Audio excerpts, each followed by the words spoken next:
Somewhere in a Prussian forest in August of 1914, a general put a pistol to his own head rather than report what had just happened to his army. In less than 4 days, 150,000 of his men had vanished, killed, captured, or swallowed by the swamps they were drowning in trying to escape. And here is the part almost no one knows. That was not even the worst thing that would happen on this front. Not close. Everyone knows the Western Front, the mud, the wire, the 4 years of nothing. But while France was frozen into a single, unmoving line 50 miles deep, a war 900 miles long was tearing 3 empires apart in the east, and it was bigger, faster, and far more brutal than anything Flanders ever saw. Whole armies erased in a week. Winters that killed more men than bullets did. A death toll so staggering that historians still argue over the final number. And by the end of it, not 1, not 2, but 3 empires that had ruled Europe for centuries would simply cease to exist. So why have you never really heard this story? Stick around, because the answer to that question is almost as disturbing as the war itself. This is the untold story of the Eastern Front, the forgotten war that quietly decided the fate of the entire 20th century. The powder keg by the summer of 1914. The great empires of Europe had spent decades preparing for a war that almost everyone believed was inevitable, yet almost no one truly understood.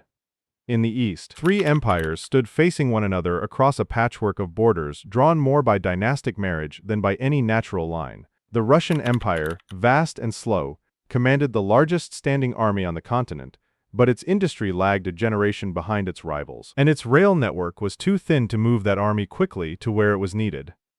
The Austro-Hungarian Empire, a fragile union of a dozen nationalities held together by an aging emperor and an army that spoke 11 languages, was proud but brittle, and the German Empire, industrial, disciplined, and confident in its officer corps, had built a war plan around the assumption that Russia would be slow to mobilize, an assumption that would prove only partly true, and would cost tens of thousands of men their lives within the first weeks of the war. The spark, as it so often is, came from the Balkans. The assassination of Archduke Franz Ferdinand in Sarajevo in June set off a chain of ultimatums and alliances that no single government could fully control. Austria-Hungary declared war on Serbia. Russia, bound by treaty and by a sense of pan-Slavic duty, began to mobilize in Serbia's defense. Germany, bound to Austria-Hungary, declared war on Russia, and then, to strike France before Russian mobilization could be completed, invaded through Belgium. Within a matter of weeks, the whole of Europe was at war, and in the east, 2 fronts opened almost simultaneously, one in East Prussia against Germany, and one in Galicia against Austria-Hungary. What made the Eastern theater different from the very beginning was scale, where the Western Front would eventually stabilize into 2 parallel lines of trenches, separated by a no-man's land measured in hundreds of yards. The Eastern Front had no such luxury of density. There simply were not enough men, nor enough rail lines, nor enough roads, to hold a continuous fortified line across 900 miles of territory. Gaps opened between armies. Cavalry, already obsolete in the west, still played a genuine role in the east, scouting and screening across open country. Movement, encirclement, and maneuver remained possible in a way that the war in France had already made impossible by the autumn of 1914. This was not a war of static trenches from the outset, it was a war of movement, collapse, and catastrophic encirclement, and nowhere was that clearer than in the very first major battle of the Eastern Campaign. Tannenberg in August of 1914, the Russian First and Second Armies advanced into East Prussia, eager to relieve pressure on France by forcing Germany to divert troops eastward. On paper, the Russian numbers were overwhelming. In practice, the 2 Russian armies were commanded by generals who despised one another, communicating in radio messages sent unencrypted because their cipher clerks had not yet caught up with the pace of mobilization. German intelligence intercepted those messages and read Russian intentions almost as clearly as the Russian commanders themselves. General Paul von Hindenburg and his chief of staff, Erich Ludendorff, seized the opportunity. Rather than trying to hold a line against both Russian armies, the German High Command gambled everything on a rapid rail-assisted concentration against the Russian Second Army under General Alexander Samsonov, while leaving only a thin screen of cavalry to watch the Russian First Army under General Paul von Rennenkampf. It was an enormous risk. If Rennenkampf had advanced aggressively, he could have struck the German rear and unraveled the entire plan. He did not. Personal rivalry, poor communication, and simple caution kept his army stationary at the critical moment, and the Germans were free to fall on Samsonov's forces with their full weight. What followed near the town of Tannenberg was one of the most complete encirclements in modern military history.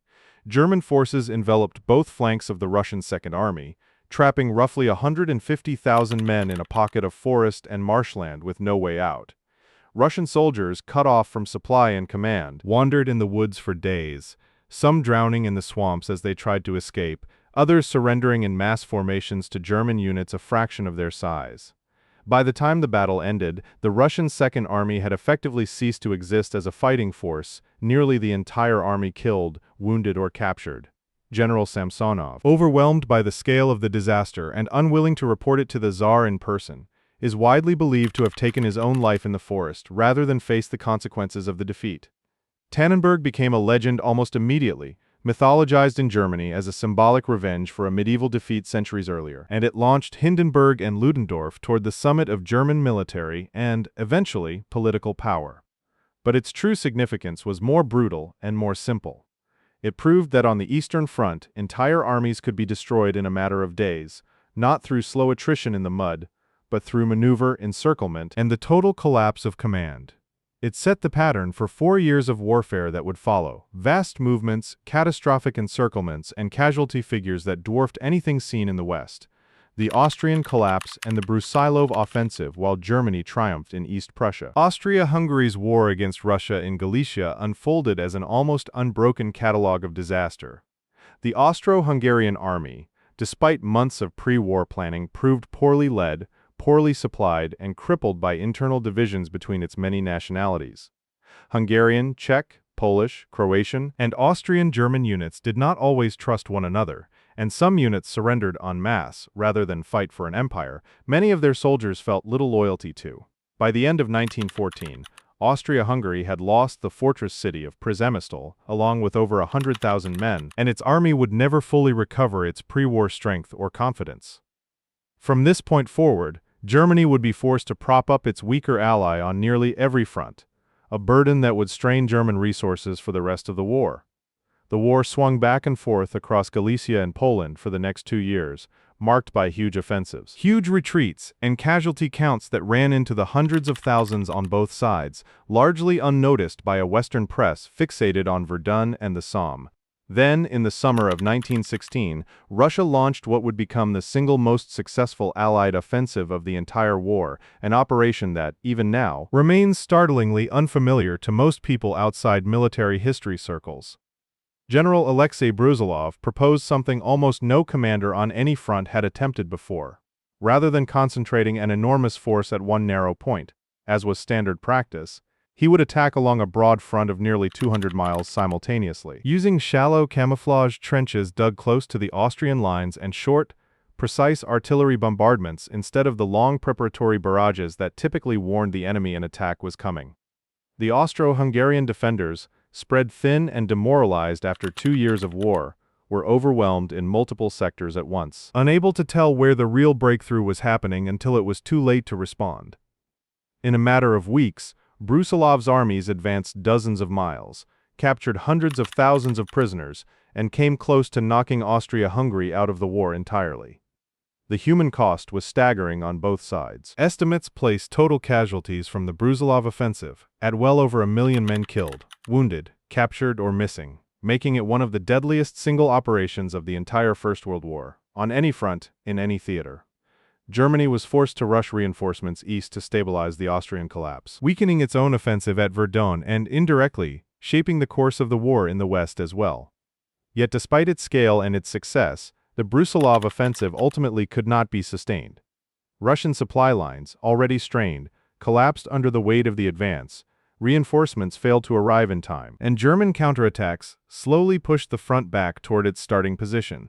The offensive had proven that Austria-Hungary's army was on the verge of total collapse, and that Russia, even in 1916, remained capable of extraordinary feats of arms. But it also bled the Russian army of a generation of its most capable officers and best-trained soldiers, men who could not be replaced, and who would be desperately missed in the crisis that was still to come. Life and death on the Eastern Front for the soldiers who fought there. The Eastern Front was a different war from the one their counterparts endured in France. There was less mud, in the sense of the endless static trench networks of Flanders, but there was more of almost everything else that made the war unbearable: distance, cold, disease, and isolation. Units could be posted in villages so remote that resupply took weeks rather than days.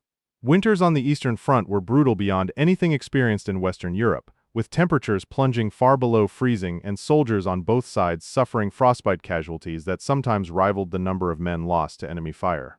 Typhus, spread by lice in the crowded and unsanitary conditions of trench life, swept through both Russian and Austro-Hungarian units in epidemic waves, killing soldiers and civilians alike by the hundreds of thousands, in some periods outpacing combat deaths entirely. Because the front was so much longer and so much less densely held than in the West, entire sectors could see little activity for months, only for a single offensive to suddenly tear open a gap 50 or 100 miles wide.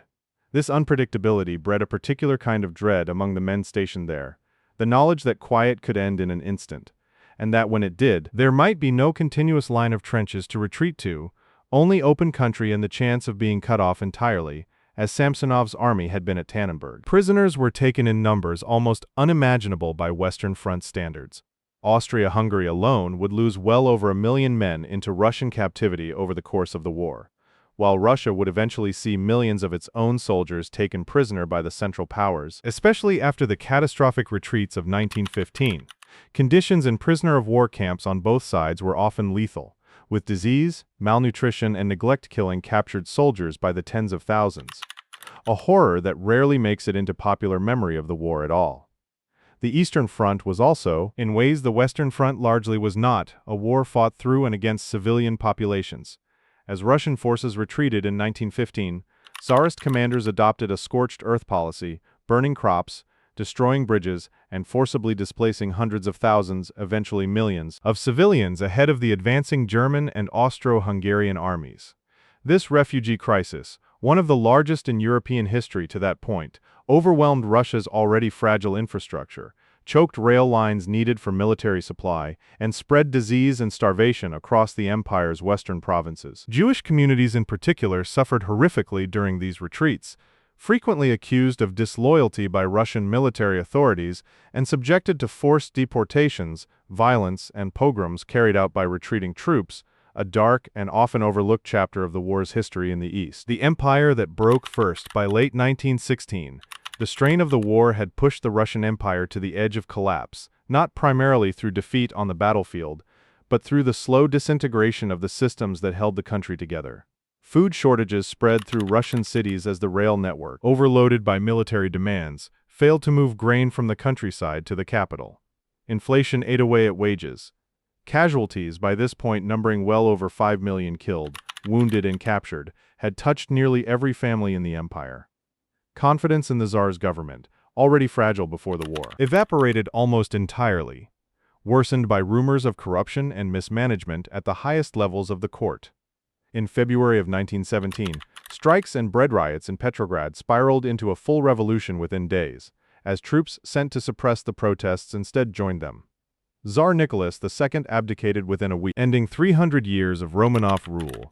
The provisional government that replaced him attempted to continue the war effort, launching one final major offensive in the summer of 1917 under General Brusilov, but the army that had once achieved such extraordinary success the year before was now riddled with desertions, mutinies, and soldiers' committees openly debating whether to obey orders at all. The offensive collapsed within days, and with it, any remaining hope that Russia could continue fighting effectively. By October, a second revolution brought the Bolsheviks to power, and Vladimir Lenin, who had promised the Russian people peace above all else, moved immediately to end the war on the Eastern Front.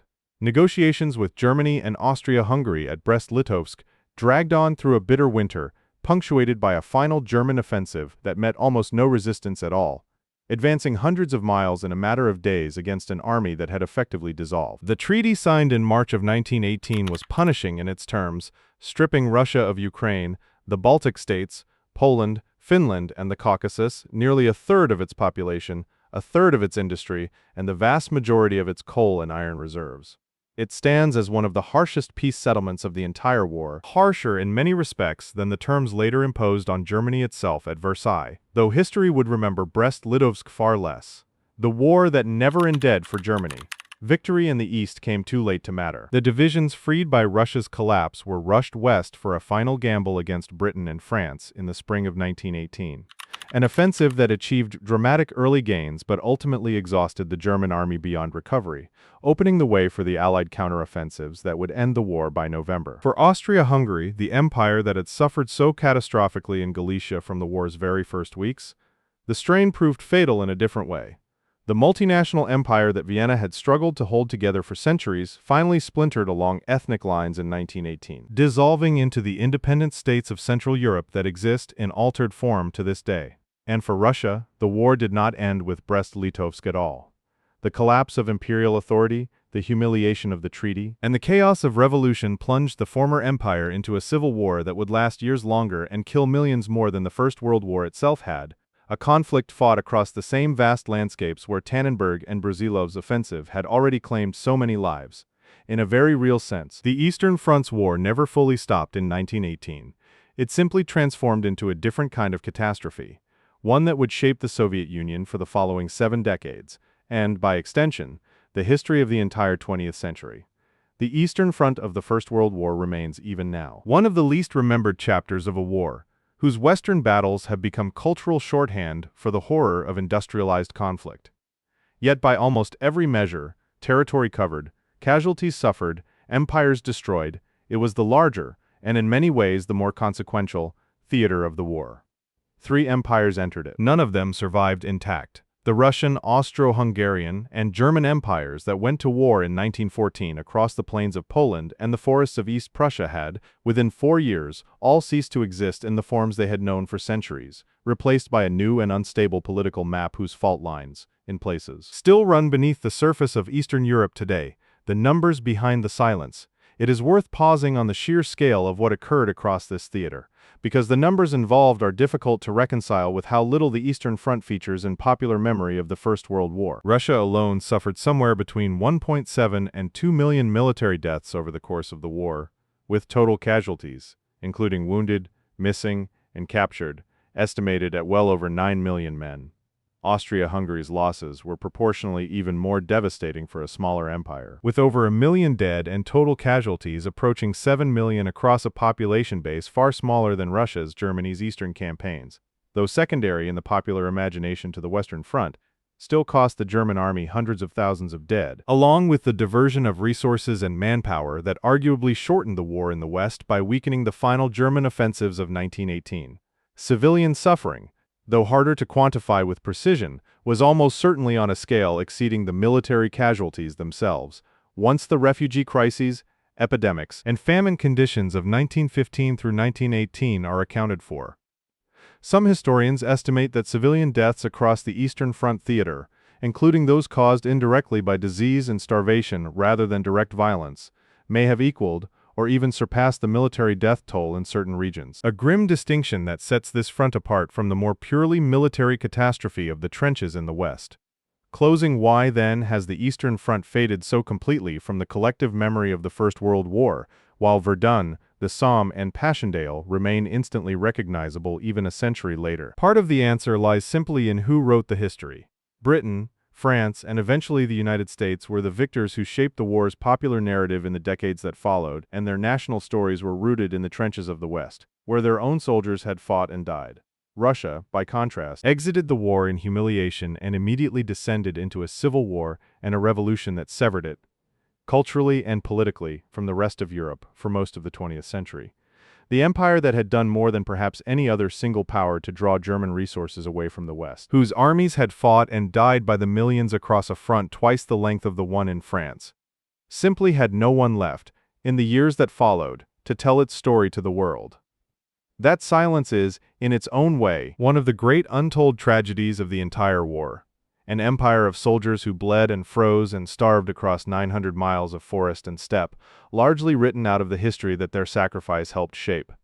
This has been the untold story of the Eastern Front, the forgotten war, at the edge of Europe, that quietly decided the fate of an entire century.